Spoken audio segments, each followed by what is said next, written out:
wow, it was supposed to be thunderstorms all morning a couple days ago, and we were worried about being able to go in the stadium. It was perfect. We've had perfect weather like for this camp. So here we are. We had just had this was not all live scrimmaging today. Lots of situational work with our first units, plus some extra guys besides just the the starters necessarily. We did a lot of tag off and fed, and then at the latter part of the day we had a full-fledged scrimmage with the next men up after that, and so we had a good mixture of a lot of things. We had some red zone offensive drives. We had an opening drive. We had a +40 drive. We had a -1 drive. We had a couple periods where we competed on moving the chains, getting the first down with second down included. We had another period where we would get the drive started with a first and second down, see if we could get to an advantageous third down situation. Did some special teams that were not live but full speed, tell the tackle. Did a lot of stuff today, and we tried to make it put some game components in it. We put the coordinators in the box, did all the stuff that we would normally do on the boundary to have sideline organization. Normally we wait till next week to do that, but we incorporated it into this weekend, which is good because it wasn't necessarily real clean. There's a lot of stuff that we can work on. The game components of the time or the play clock and all that, we've got work to do there. Substitution, still stuff like that has to be eliminated. So we not only had a lot of football, we had some good procedural stuff that has to be worked on. Is that enough for today? When a coordinator decides if he wants to be on the box or the field, do you have a discussion with them about that, or do you generally leave it to their preference of how they like to see the game? I definitely talk to them about it and leave it to them in some regard. I think that I think in particular, like Coach Banker liked the sideline, and Coach Diaco immediately asked about being in the press box, and so I think that's good. I suggested to Danny a while back that the press box is the most sane place to call a game. I mean, a lot of the components of everything, and you got all the stuff in front of you that's easily accessible, and you're not affected when when the weather's inclement either. So, it's within our deal. It's a discussion. What's the status of Mick Stoltenberg? Mick had a head injury, is in the concussion protocol, is, I would say, definitely improving, and should be, if it stays the course, should be back practicing with the Huskers on Monday. And Mike, classes start Monday. Have you guys looked What? Have you looked at as far as scholarship guys that you're going to reward? Have you guys gone through that yet? We have not finalized anything yet. We are in the. That's a great question, because we've had our list in front of us we've met on it 3 or 4 times, had our list in front of us, have not finalized it. Should have something for you, obviously, next week. Do you have 8 that you're going to give out this year? Possibly. We have to be careful, numbers-wise, and people-wise. We got to do it. We got to do the right thing. Saturday, you said this might be a week where you determine whether there's a kind of go-to back, a guy that separates.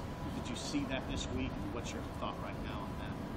That I don't have any really further thought. I think that I'm going to watch today's video, study it tomorrow when we practice, and on the weekend. So Steve, the answer is no, I don't have it for you right now, or how it's going to go. Did Trey get out there today? Yeah, he did. He got a little work. and we've been careful with him as we've gone. You know, he took a couple days off before. Okay. As far as guys, as far as freshmen that won't redshirt, Not live today though with him. He was not live today. do you have a list of guys today, right now, you know will not redshirt? We have a list of guys that we think won't redshirt. You know, again, those decisions will come over the weekend as we head into these 2 weeks before the game. How do you feel about that depth behind Nick at that nose spot? What's your thoughts on that? Growing in a positive way. Yeah, Is DeAndre Thomas a guy that could factor into that position? absolutely. What have you seen from him? Really Likes him. quick. Yeah. Anybody jump out Good at change you? of pace for the Huskers there with Mick and then DeAndre. Good change of pace. Anybody jump out at you today in the scrimmage? Just down here on the field? Anything that you were happy with either on the offensive or defensive side?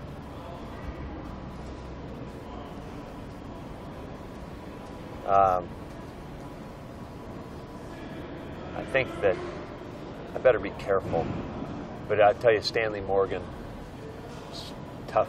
As everything that we think about Stanley looked like that today. J.D. Spielman has he made a couple mistakes route-wise.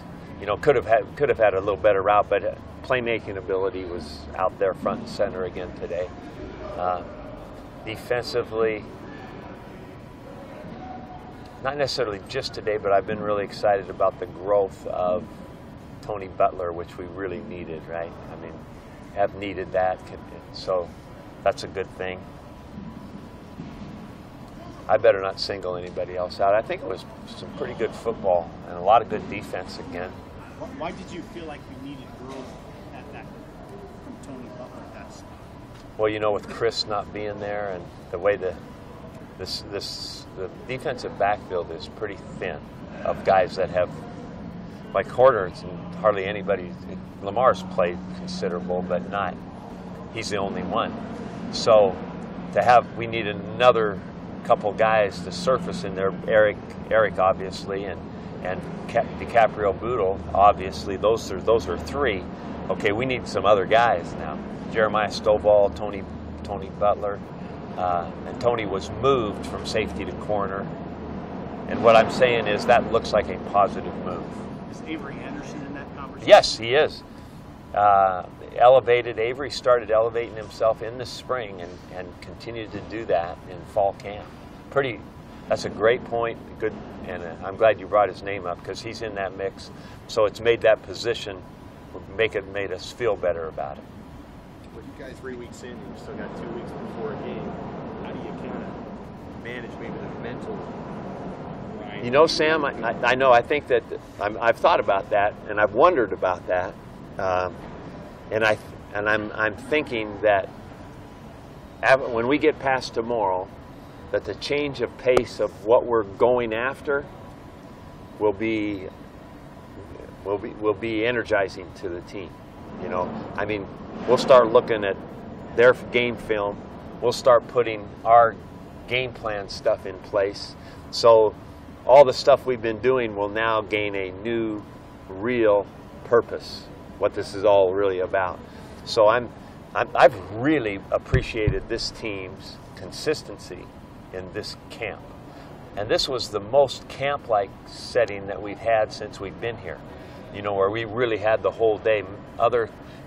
Most of these guys worked around their class schedules really, really well for second term, or took an online class, or decided to take a class later. So we really have had them, you know, starting at breakfast at 6:45 in the morning until 8:30 at night, with about a 4 or 5 hour break in the middle. But so quick meeting in the morning. They come back after practice, you know,